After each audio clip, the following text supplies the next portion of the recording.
Добрый день, получается, я езжу на Kia Sportage, вот, у меня недавно сломалась, получается, подвесной подшипник, вот, и как мы это определили? Получается, при ударе такой звук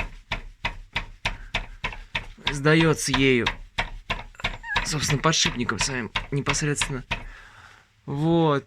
Но чтобы полностью убедиться, мы ее поддомкратили, поставили на скорость, ну, колеса были подняты и разогнали. Послушали, звук гуд шел оттуда, да и вибрации были. Потом еще остановили, постучали и вот сами слышите.